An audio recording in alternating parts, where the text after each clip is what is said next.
یہ ان دنوں کی بات ہے جب حضرت اویس کرنی رضی اللہ تعالیٰ عنہ کی والدہ ماجدہ کا انتقال ہو چکا تھا۔ اس کے بعد کئی بار مدینہ کا سفر کیا اور در مصطفیٰ صلی اللہ علیہ وآلہ وسلم پر حاضری دی۔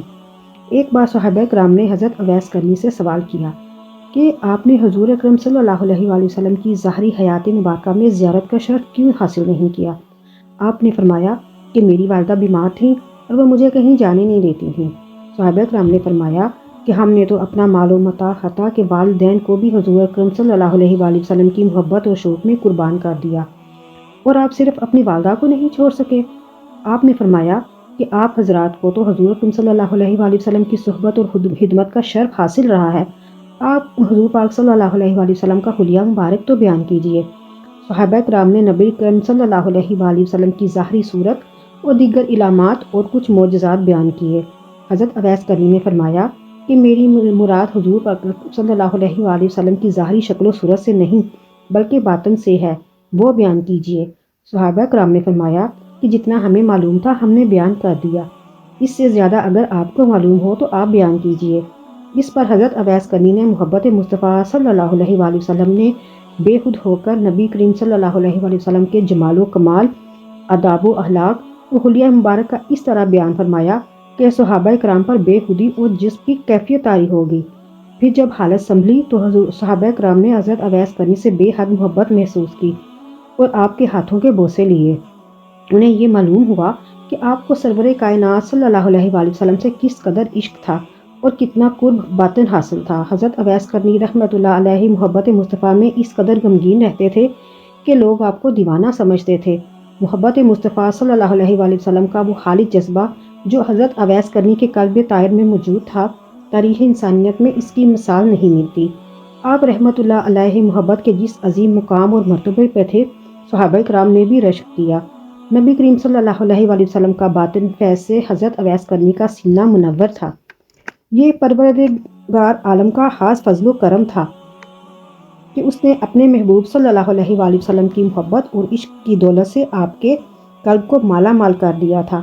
اس عظیم فیض کے نور سے حضرت اویس کرنی نے حقیقت محمدیہ کی مفتح حاصل کی، وہ سر الہی جسے ہر کوئی نہیں پا سکتا تھا۔ حضرت اویس کرنی نے مدینہ طیبہ سے دور یمن کے ایک گاؤں میں بیٹھ کر اسے پا لیا۔ آپ صلی اللہ علیہ وآلہ وسلم کی حضرت اویس کرنی پر خاص نظر و کرم تھی۔ آپ صلی اللہ علیہ وآلہ وسلم سے عشق کی جو تڑپ اور لگن حضرت اویس کرنی کے دل میں موجود تھے، حضور پاک صلی اللہ علیہ وآلہ وسلم اس سے بخوبی آگاہ تھے۔ محبت مصطفیٰ نے آپ کے اور حضور صلی اللہ علیہ وآلہ وسلم کے درمیان ایک مضبوط روحانی تعلق قائم کر دیا تھا۔ حضرت ابو ہریرہ رضی اللہ تعالیٰ عنہ سے روایت ہے کہ سرور دو عالم حضرت محمد صلی اللہ علیہ وآلہ وسلم نے فرمایا کہ اللہ تعالیٰ اپنے بندوں میں سے ایک برگزیدہ بندے کو دوست رکھتا ہے جو دنیا داری سے بے پرواہ ہوتے ہیں۔ ان کے چہرے کا رنگ سیاہ، پیٹ لٹکے ہوئے اور کمر پتلی ہوتی ہے۔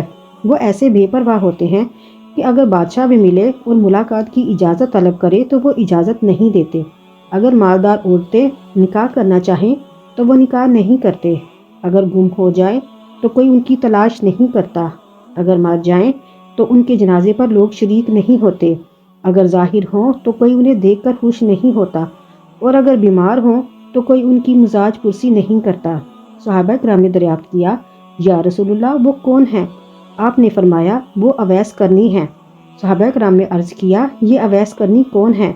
آپ صلی اللہ علیہ وآلہ وسلم نے فرمایا کہ ان کا حلیہ یہ ہے کہ ان کی آنکھیں نیلی ہوں گی، قد درمیانہ ہوگا اور دونوں کانوں کے درمیان کافی فاصلہ ہوگا، دایاں ہاتھ بائیں ہاتھ پر رکھا ہوگا، آنکھیں سجدہ گاہ پر لگی ہوں گی، سینہ تھوڑا سا جھکا ہوا ہوگا، جسم پر پرانے کپڑے ہوں گے، ایک پجامہ اور دوسری چادر میں ملبوس ہوں گے۔ دنیا میں کوئی بھی انہیں نہیں جانتا، مگر آسمانوں میں ان کی بہت شہرت ہے۔ وہ اگر کسی بات کی قسم کھا لیں تو اللہ تعالیٰ ان کی قسم کو سچ کر دے۔ حضرت اویس کرنی ساری رات قیام میں گزارا کرتے تھے اور پھر دوسری رات آپ رکوع میں گزارتے اور اسی طرح تیسری رات سجدے میں گزار دیتے۔ جب لوگوں نے آپ سے پوچھا کہ کیا آپ اتنی طاقت رکھتے ہیں کہ روزانہ ایک ہی حالت میں اتنی لمبی رات گزار دیتے ہیں، آپ نے جواب دیا کہ لمبی راتیں کہاں ہیں، کاش کہ اب تک ایک ہی رات ہوتی جس میں ایک سجدہ کر کے بہت زیادہ رونے کا موقع ملتا، مگر افسوس کہ راتیں اتنی چھوٹی ہیں کہ صرف ایک بار سبحان ربی الاعلیٰ کہہ پاتا ہوں اور دن طلوع ہو جاتا ہے۔ میں چاہتا ہوں کہ ایسی عبادت کروں جیسے فرشتے عبادت کیا کرتے ہیں۔ حضرت اویس کرنی رحمۃ اللہ کو نماز سے بے پناہ محبت تھی، کیونکہ آپ کے محبوب تاجدار مدینہ حضرت محمد صلی اللہ علیہ وآلہ وسلم کو بھی نماز سے بہت محبت تھی۔ حضرت اویس کرنی کی توجہ صرف اس قدر دنیا میں تھی جتنا کہ زندہ رہنے کے لیے ضروری تھا۔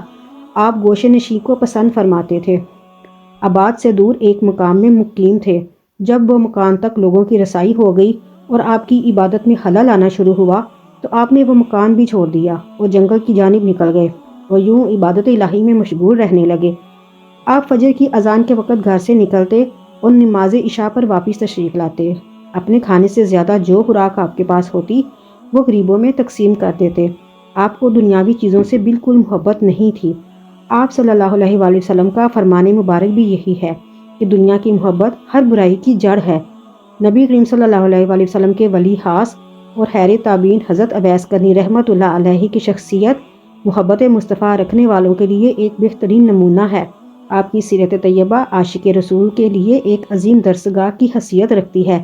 اللہ تعالی ہم سب کو حضرت اویس کرنی رضی اللہ تعالی عنہ کے عشق کے جذبے سے مستفید ہونے کی توفیق عطا فرمائے اور قرآن حدیث پر چلنے کی توفیق دے۔